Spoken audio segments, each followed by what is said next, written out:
Welcome to another edition to Cheers to Cobb. Cheers to Cobb. It is Cheers to Cobb, y'all. Cheers to Cobb. June 27th. We're just coming off of the 7 p.m. night meeting. What time did it end? Like 10:30?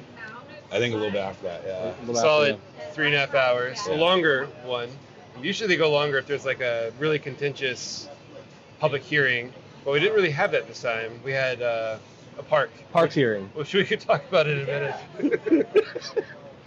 I don't know what I created there. Why don't we jump in? So you have a lot of background on the park that was discussed for probably an hour of this 3.5 hour meeting, probably. A little bit of background. This was probably 2019, 2020, when we when I kind of brought the idea to Lisa Cupid of like, hey, there's this grant for soccer pitches, and soccer in the streets is this great thing that happens at MARTA stations. Let's do a soccer pitch at a transit stop. And that created this snowball where then we got a grant from AmeriCorps, and we were working with DOT. It was a rerouting of a road. So we were going to convert a former road into a pocket park that had a walking trail, exercise stations, playground, soccer pitch, community garden. That was what AmeriCorps was going to pitch in for. And it would have been like, the plan is amazing. There's been a lot of momentum, but there's also been a lot of roadblocks in the process as well. So it's been a 3-4 year process now. I mean, you build something that will draw people, and then that gives you something to build off of and around. It gives you a reason to bolster around that area and maybe justify improving pedestrian safety. Don't deny something there because the safety isn't good now. It could be good later. It doesn't have to be good at the same time. And that might initiate other types of improved hawk signal, right? That's right. So it'd be a phase one, right? But I mean, you hear this in the software world all the time. Just don't let the perfect be the enemy of the good. For sure. More of an agile workflow versus a waterfall, right? It's like, let's just do this in pieces, then we'll build and improve, and we'll find mistakes as we move, and then we'll improve on that. But don't let that stop progress. So now the solution is going to be sort of adding this to an existing park.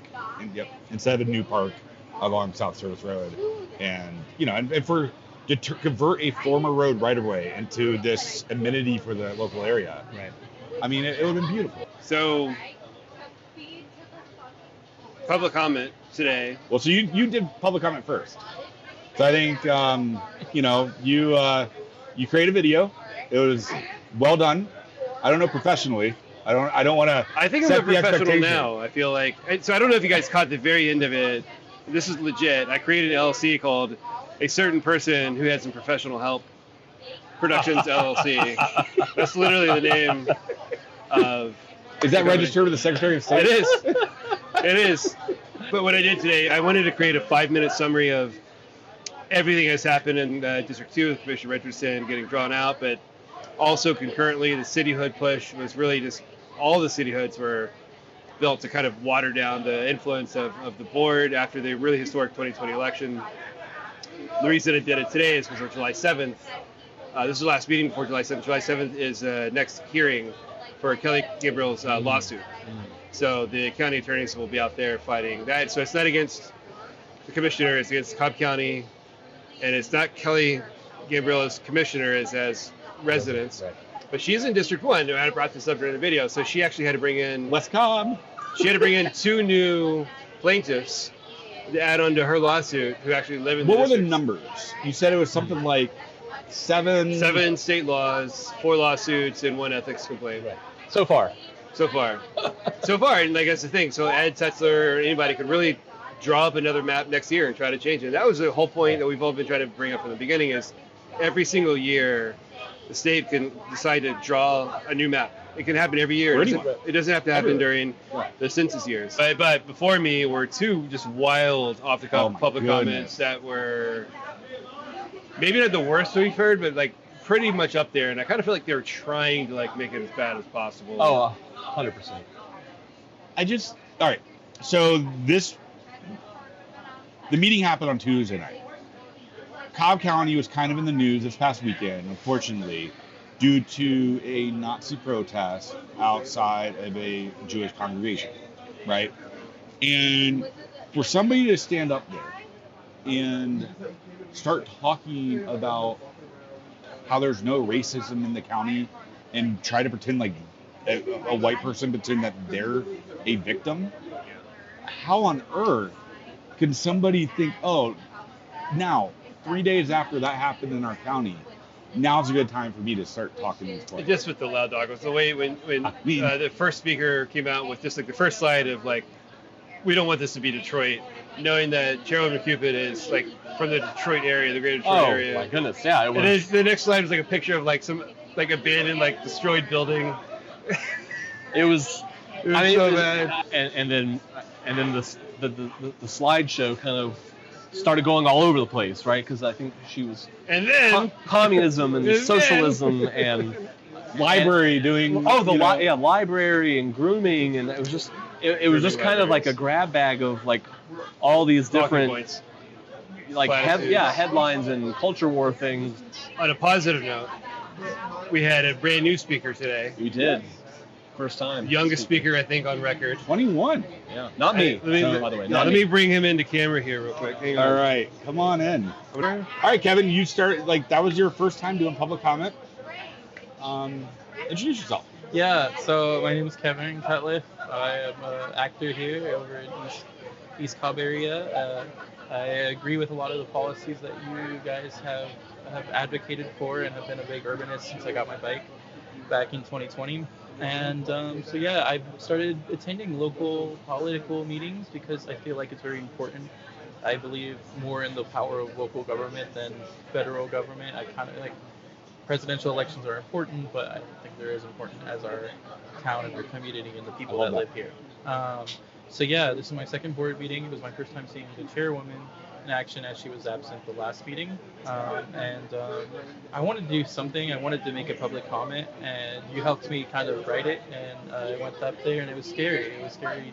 You did great. I thought you did great. It was awesome. I appreciate that. So what motivated you to speak out? What did you speak about today? Why did you want today to be the day? Well, you jumped in?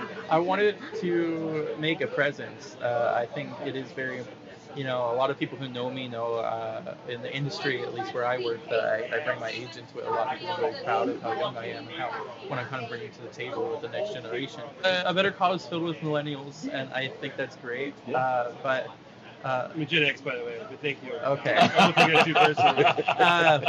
But I think a lot of us Gen Z agree with the policies that a better cause fights for, but ultimately there's kind of this pessimism of, this is life, this is what it's going to be, and they feel like they can't fix it. And I personally wanted to come in and tell them that people are voting and they are listening and seeing the policies in action, even if they do feel pessimistic about change and what's happening. I love, one of my goals for a better Cobb was to get younger generations and a more diverse group doing public comment. So I feel like today was a huge milestone. It was actually one of my 10 lists, is to have a younger crowd. And I was like, well, we haven't done it yet. But today I think if I could rewrite that article, I'd change the answer. But also, a lot of people are like, where is the younger generation? Oh, well, if they want change, why aren't they showing up? And I think the one thing I realized about the younger generation is y'all are very efficient, and you hate inefficiencies. You grew up in a digital age, right, where things are quick, and if you go to a meeting like this that lasted 3.5 hours tonight, as a whole, you guys are like, what the heck? Why is this taking so long? And I think in town hall meetings, and you said you feel disgruntled. I think I don't know, but it's you vote all of that, but there's just a little bit of discouragement there, and I think it's because of those inefficiencies and those challenges. I want to push back on that because Gen Z has been coming out. We came out the last 2 federal elections in droves, and 2022 was incredible for the amount of Gen Zers that came out to vote for our local elections. But the problem is they think voting's it. I think a lot of people see voting and they're like, oh, it's election day, I'll go and do it. And they know a little bit about what's going on and who to vote for and that, but they don't realize there's a whole area where you can we were just talking with our commissioner in a very nice public setting that didn't feel super like corporate or whatever, right? That I don't think a lot of people realize that you can go and change things up front. And I love your public comment where you finally, I think, in the first time in Cobb County Public Record, defined road, street, and Stroad. And I just, let it be known that today, June 27th of 2023, everyone in that room now knows what a Stroad is. You know what else was significant? You got some laughs. What's normally, they try to be very stoic up on the board. They try to not make any kind of reaction. You got a lot of reactions on that. Good. It was Good. Well, I threatened them with trying to read the entire book in a 5-minute public comment. So, I mean, I think, like I said, that book that I just read, which for those out there is Confessions of a Recovering Engineer, touched on so many of the things that safety plan was talking about. So that's why I'm hopeful for the step in that direction. I just hope that the concrete steps that we make aren't just considering making the road safer for a car. Yeah, here's the book. I'm not paid. This is not a sponsorship. Whatever. I literally just read this and it was awesome. Oh, I love Strong Towns. Make no mistake. But which is another book. That's genuinely a good read. That's why I mentioned that wasn't a jab in the end of my public comment. I hope it wasn't seen that where I mentioned that us as younger people who can now vote, are you noticing. shared your story. You shared your point of view. There's nothing. Yeah. Because people will eventually want that change. It's only a matter of time. I don't think the pushback can last forever. Be it for the weird grooming or whatever shit they were bringing up earlier, but things will move, So you made me think about something you said though earlier. So a lot of young people did show up this last election. I think carried the last election. Really carried the last two elections, if you think about it. Popular vote was still won. Anyway. But at the federal level, I think younger people were probably very disengaged. I was, at the local level. This is like, what is this? Like, do we have, what is a board of commissioner? Like, what does that even mean? Who is your board? What is, right. What is versus, who is, right? So, I think that's kind of the next, thing for us to get to is find a way to get that local engagement. The only way to do that is to get local involvement. A lot of people on their voting machines, when they're doing, they say, I want this president, and then there's a bunch of other names. It's like, who? Okay, whoever. Right. So it matters. It really does matter. Finding ways to get the message out there, make it more accessible, so that it feels easier to be engaged. Because I think that, and I'm not saying it is difficult, but it kind of is in some ways. So I think if you can get people through over that hurdle of just that initial step in watching a commissioner's meeting or reading subscribing to going to a town hall. That's what I started watching the commissioner meetings on YouTube, and I saw Matt making public comments all the time, and I was like, let me dig a little further. And I started, after watching a bunch of those meetings, you kind of learn the lingo and the process, and I just kept digging and digging, and there's a lot of information out there. There's a lot of things happening. And you kind of have to filter through a lot of it yourself. So I think that's why we're doing this. One, to try and give an avenue to filter the flow of information out there on what's happening in the meetings. And then we become advocates for our community as well. You've got your circle, and then we get to kind of help you in this. 95% of the people we talk to are not going to want to get engaged and show up, but we at least educate them a little bit. Yeah. And now when you see Marietta Richardson on a ballot, you get a little excited. You got a selfie with her today. I saw it. So it's kind of a cool thing though, right? Yeah, for sure. It's a position that you're... So this is so we just came back from the Board of Commissioners meeting.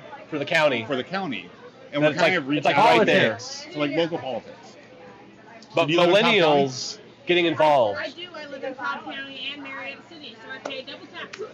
Well, come here and talk about it. Yeah. It sucks. It's expensive. I don't understand why you have to pay both. Also, fucking Marietta Trash took my fucking extra trash can I used for recycling, and I have emailed them multiple times and called, but I have not heard shit. I have a big old pile of recycling waiting because they took my trash can. Have you emailed your city council member? No. Do you know who it is? No. We can find out. Yes. So I would So we were just saying about how responsive local politicians are, because I mean, it's only, especially for a city election, it's a couple hundred votes different. So when you send your city council member an email saying, "I've had this issue, help me," they will do what they can. That's a good idea, because my thought process, and even my mom was like, it's city, they don't give a crap, you know, it's the city, it's employees that are getting paid crap, and it's like blah, blah, blah, but I'm like, all I want is for you to be like, so sorry I took your trash can, here, I'll send you 2 recycling bins, and that's all I ask for. Right. Hey, can I get 2 bins, because I have a lot of stuff. These local officials, though, they want to come back and say, hey, I fixed this, and even if they run for re-election, say, hey, that U-turn that was annoying you, I fixed that for you. And that trash problem you had, I fixed that for you. So that's smart. They want to do it. They're motivated to do it. And be the squeaky wheel. Show up to every meeting. What all I ask for is a simple response, even if it's like, F you, can't fix your problem. At least respond, you know what I mean? Because I've emailed multiple times. Right. And even called, and you can't get through. So your councilman is Andre Sims. You're in Ward 6. Can I take a picture? Yeah, absolutely. I would say one tip is like try to be a friend of him, and then you will be shocked. Get what you need. Yeah, right. Yeah. I will definitely try that. I'm gonna give this to you. I'm gonna go close my tab. Yeah. Good to meet y'all. You too. Thank you. Good luck. It's called Cheers to Cobb on YouTube. Okay, I'll look for it. We're a huge channel. We have like 4. As you can tell. It's only like a month old too. She's like, to be no. fair. Yeah. Julie, I don't believe you. Hey, cheers. Thank you. Cheers. It's a good episode. Yeah. Cheers. Good to see you. Good night. I'll try to get this edited faster in 2 weeks. Yeah, good luck editing that. You know, we were like, oh, it'll be like 20 minutes. We probably talked for like an It's hour. over an hour. Yeah. All right, man. Chonka like Willy Wonka or Tonka, but Cha, C-H-O-N-K. Ward 6B. So Chonka, Tonka, Wonka, Cha, yeah.